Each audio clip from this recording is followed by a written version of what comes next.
New Thought Media Network. We are a global broadcast network of positive music, media, and entertainment, inspiring humanity's evolution along the journey of enlightenment and creating a world of love, peace, empowerment, and prosperity for all. New Thought Media Network. Positively inspiring. This is What's Up and Why, bringing you the bright side of life, one fun moment at a time. Brought to you by the New Thought Media Network. Give a set of applause emojis in the chat for your co-hosts, Rev KC and B. Lovely. Clap for us, clap for us. Yes. We are back for another episode. What is up? How you be, Rev KC? You know, I be real good. I'm on my best day ever energy. I got up early and went to this place called the Bradford House in Oklahoma City. That's so cute. It's got like chandeliers. It's all pink. I have my avocado toast, and I met with this group of people called the Progressive Clergy. And what I love is we had a conversation about the sacred nature of inclusivity, of how important it is to where everyone feels included, where people of all political persuasions, of however one presents. Right now in Oklahoma City, there is a initiative to ban DEI in the government. And I was like, as progressive clergy, isn't it important for us to come together and really address this and speak to the powerful nature of inclusivity for everyone to feel included as part of our government system? So my wheels are turning on a way that we can put an event together and really spread this idea that inclusivity is just something that includes everyone. It isn't that somebody's getting their rights taken away, or that there's less opportunities for us. All we're doing, leading with inclusivity, is recognizing the sacred nature of everyone in all of life. So that's how I be. How you be, Miss B Lovely? I'm lovely to hear that. I'm feeling I feel like I'm in a state of buoyancy. Like, if you can just picture the waves in the ocean, just, bobbing up and down, like I'm in a really good place. It's been a very long week for me. I've only been getting about like 3 hours of sleep each night because work has been really intense, with the whole conclave situation going on. So we've been covering that.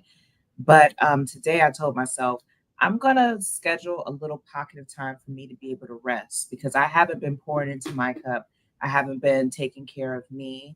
And so I wanted to go to the post office to send off some Mother's Day cards to the aunts. But my body was also like, we are really tired. We're past the point where we're on E.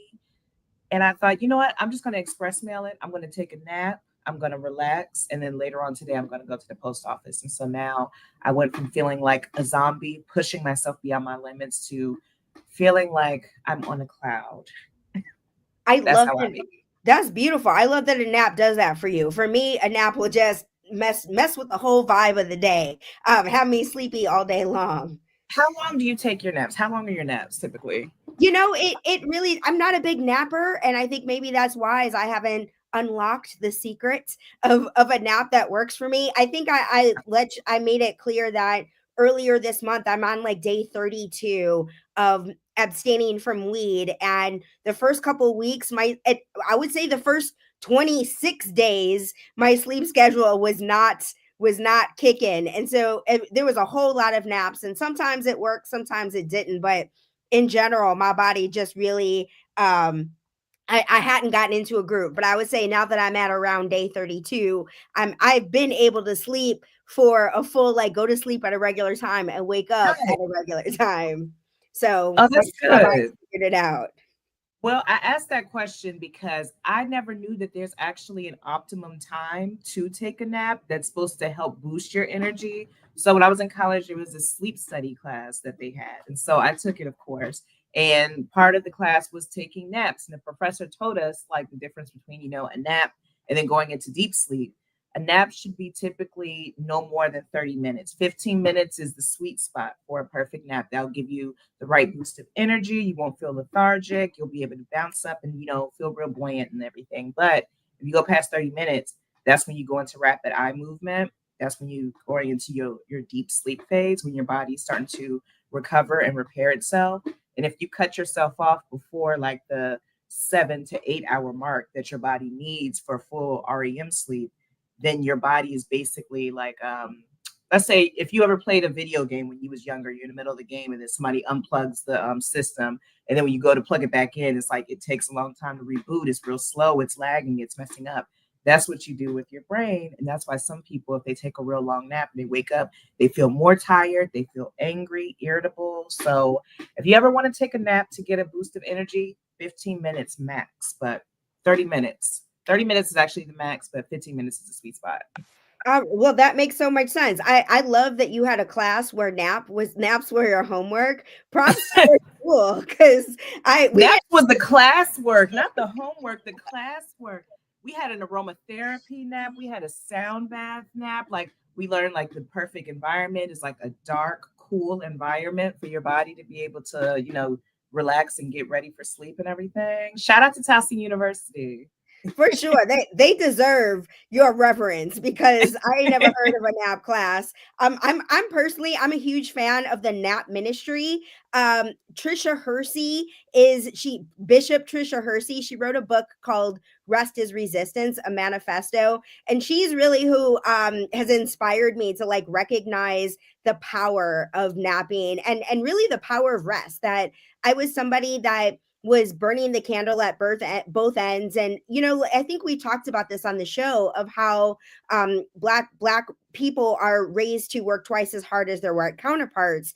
And her whole vibe is like, nah, like rest is resistance is this demonstration that we no longer have to work twice as hard as our white counterparts, that we are leading by example of demonstrating the power of rest, of not working too hard. And so like y'all know, well, maybe I've mentioned it, that as senior minister at United Life, I have unlimited time off. I've got very kind of like, I really just let my intuition lead how much or how little I work, which has been really helpful in this 30-day adjustment of not smoking weed, taking all the naps during that time period. It was really nice to be like, you know what, I'm gonna cancel this and this and this and move all this around and know that this is the right thing. And my congregation fully supports the fact that I have chosen to abstain from weed and respects the fact that I am honoring my body through this journey. Props to you for being able to, to stick with it and, adding these practices to your life. I will say, like, with that ministry that she had started that I had saw online, I've learned that I'm more productive when I have a lot of rest. I'm able to put in more quality and thoughtfulness into the work that I'm doing. I'm able to perform better and like show up in a better way as opposed to trying to do everything at once without having rest. So if you're listening, I want you guys to try to challenge yourselves to, lean more into rest. Stop trying to force yourself to do everything at once. It doesn't have to be this or that. There's a third or fourth option. So try to make room for rest in your day if you can. I completely agree that having the freedom to rest and recognize the value of it has meant that my work is better because I am rested. It's with a rested mind. And also, I'm not stressed out. I recognize that I don't have to worry about whether ABC is going to get done. When I operate from a place of divine timing, I will make a shameless plug to my program, my Making Peace with Your Inner Shit Talker program.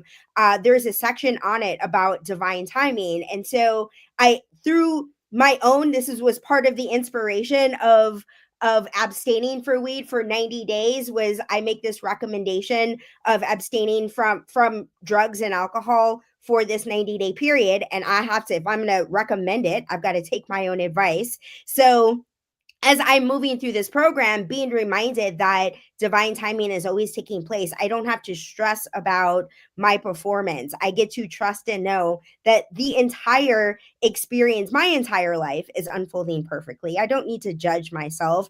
Worry has no value in my life, and it is so much more powerful to live from that understanding than to live in the stressful energy that is so common in our world. And it's so ironic that you talk about that because that is something that I have been really faced with.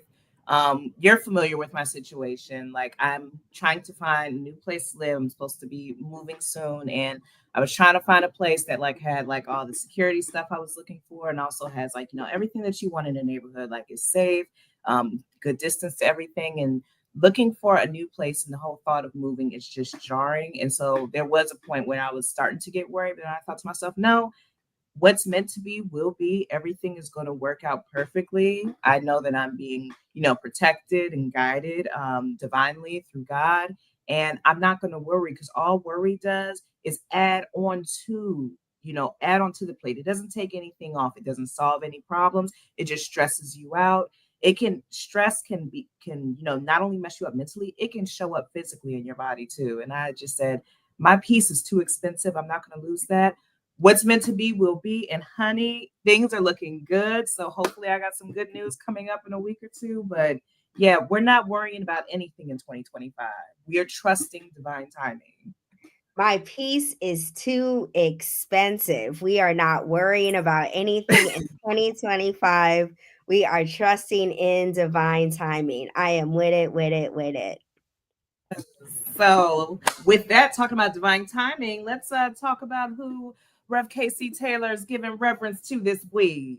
Yes, I as I've been reflecting on who I wanted to give reverence to, an organization that has come up a few times in my life really came to mind. This organization is called the Innocence Project, and I was originally they really came into my world when I started working at Juvie Productions. We had a project in development that did make it to air. The project or the series is called The Last Offense, that was on ABC, and the show was about two people. One was Darlie Rotier, and the other person was Julius.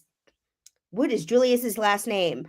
Which is so Julius Jones. And what is so wild about the Julius Jones case is Juliet. I'll just tell you the story real quick about Yeah. Julius Jones. He lives in Oklahoma, which was so wild about it is I had no idea I was going to end up moving to Oklahoma when we worked on this project. But Julius Jones is at the time was a young black man in Oklahoma, and a friend of his slept over at his house, and it is believed that this friend murdered somebody in Edmond, Oklahoma. And Edmond is one of these kind of like white flight cities where if a white man gets murdered, the cops are going all in. And so all evidence really points to this man of the fact that his vehicle was found on site. Julius Jones was at work at the time that this man was murdered. There's video evidence of the fact that this man was at work.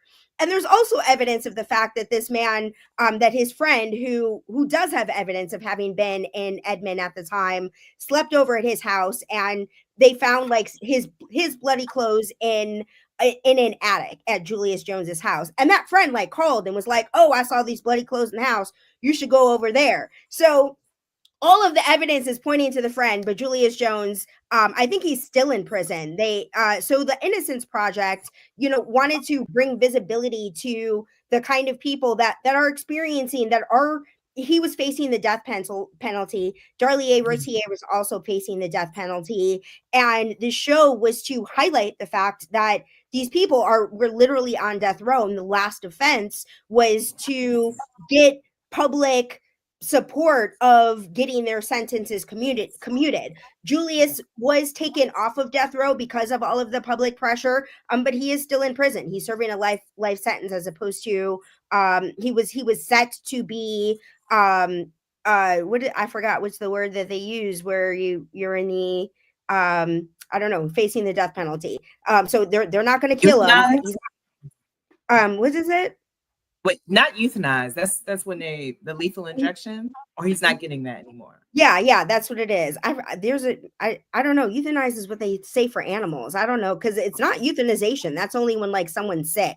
I forgot what it's called. Where the state decides execution is the word that I was looking for. So he's not going to be executed, but he is serving a life sentence. And so just having them on my radar when I launched my own spiritual organization, Yeah.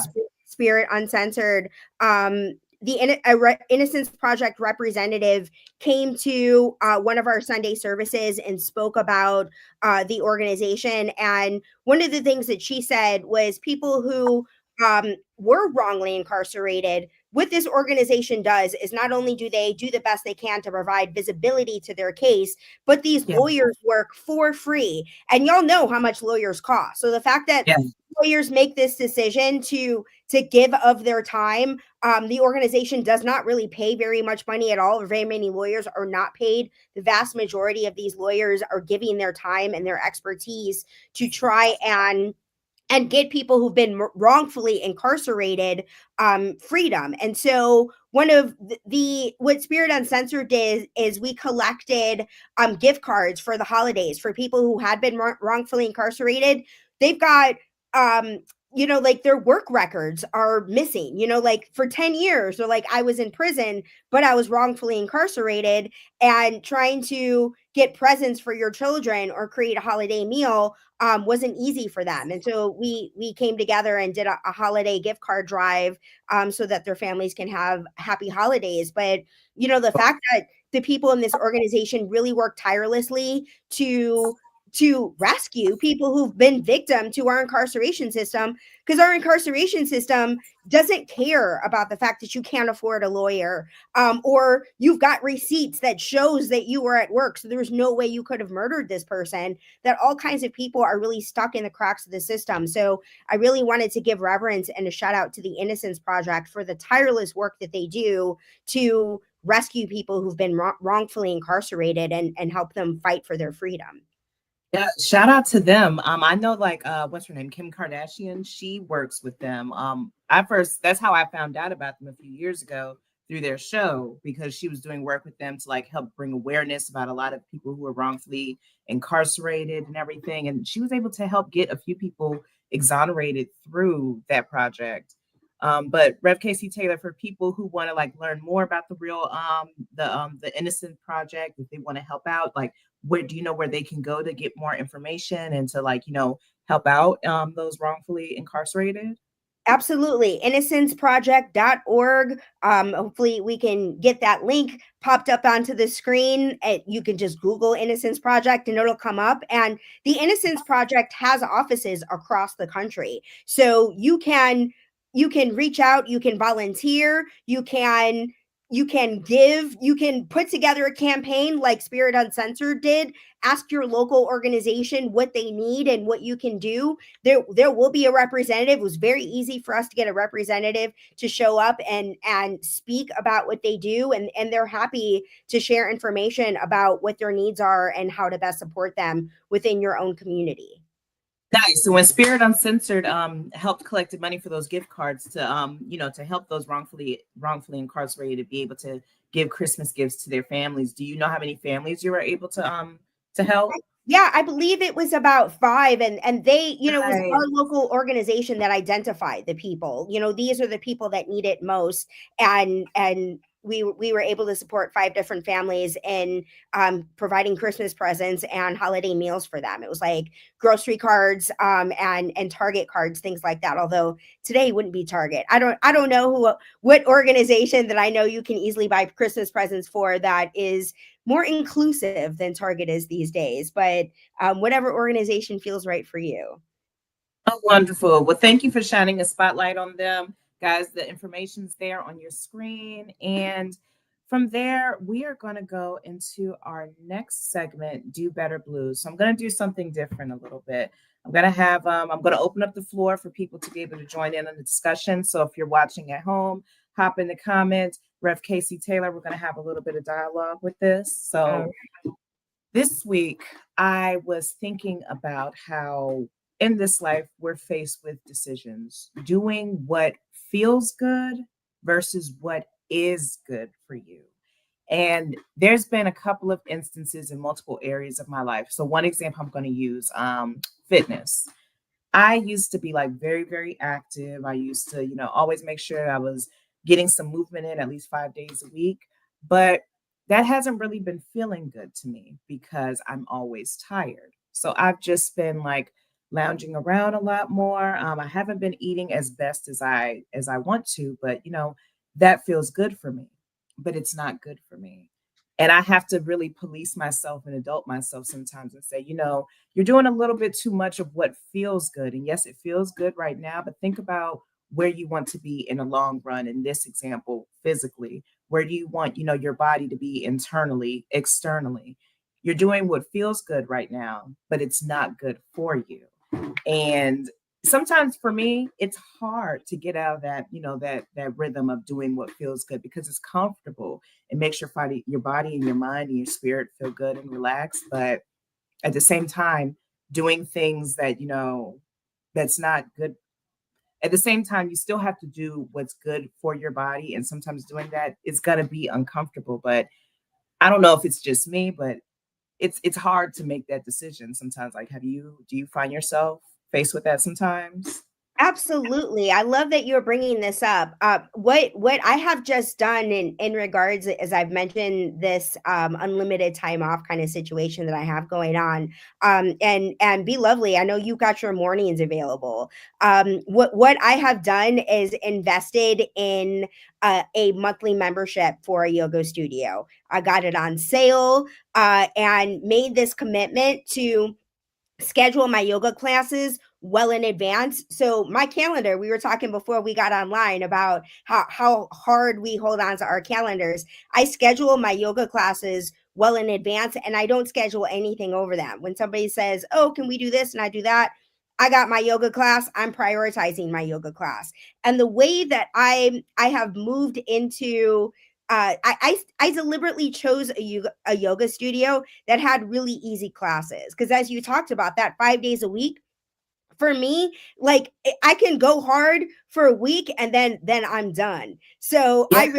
I felt the value of scheduling the easy classes 5 days a week, and I'll choose maybe a couple days a week. I'll choose more of the challenging ones, or I will go harder. I started putting running into my calendar, and I have not ran at all this week. Last week I was on it, but it's been raining, and when it is 8 a.m. and it's cloudy and raining, I'm for sure not putting on my running shoes and getting out. Yeah.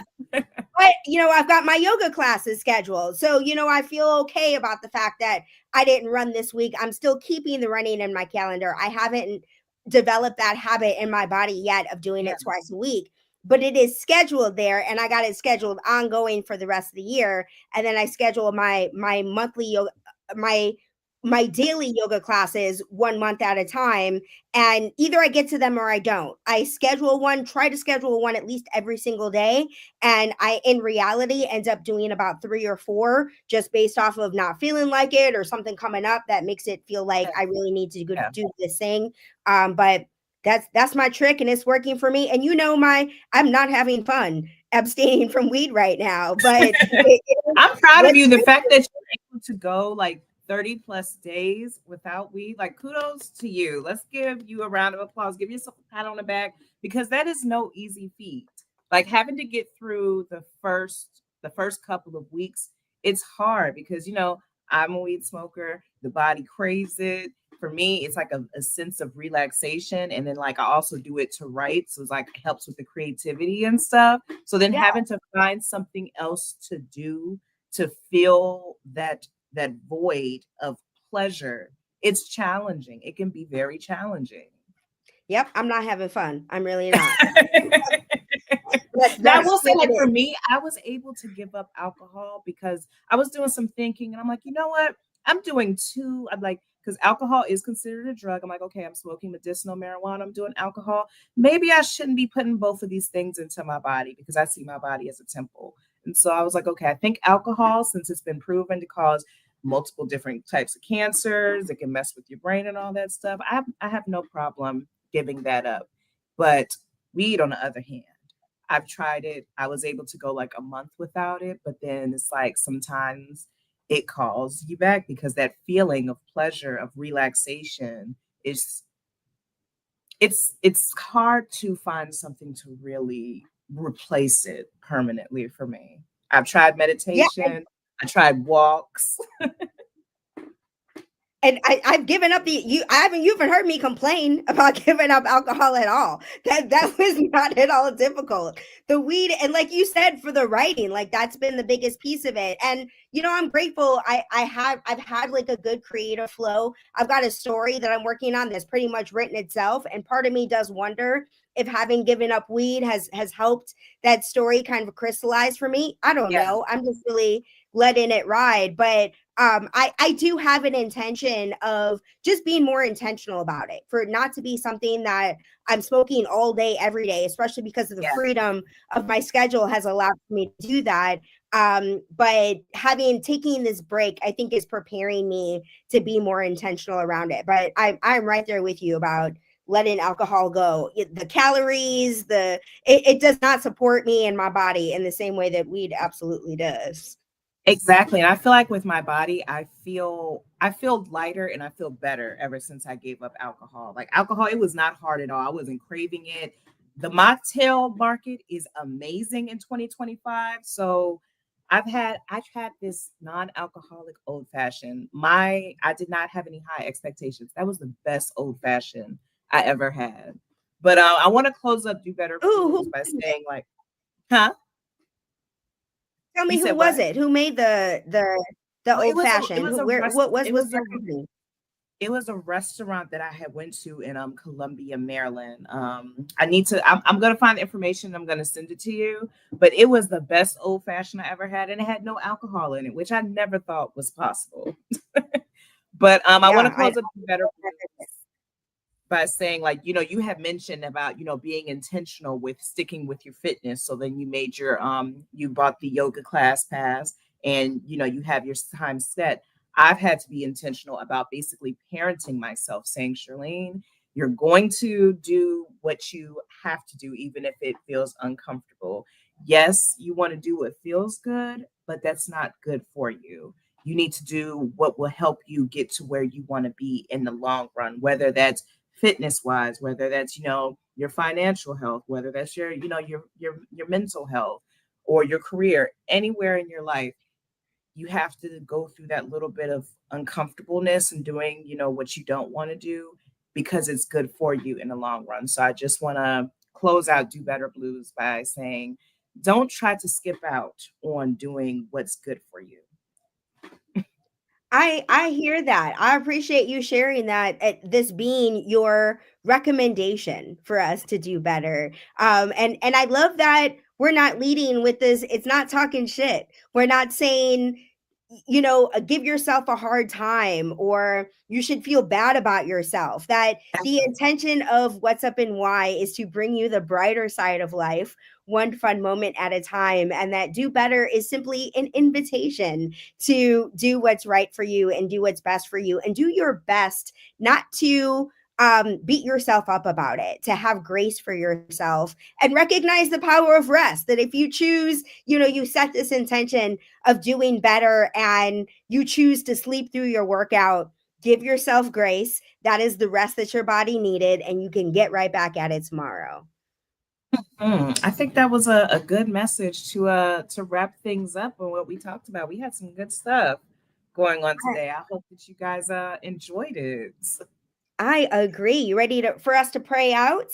Absolutely. Fantastic. So I invite us to bring our conscious attention and awareness to the breath, recognizing how sacred this breath is, that regardless of what words we like to use around prayer, what words that we associate with God or spirit, that our own individual expression is absolutely perfect. And the breath that we have in our body are what we all have in common.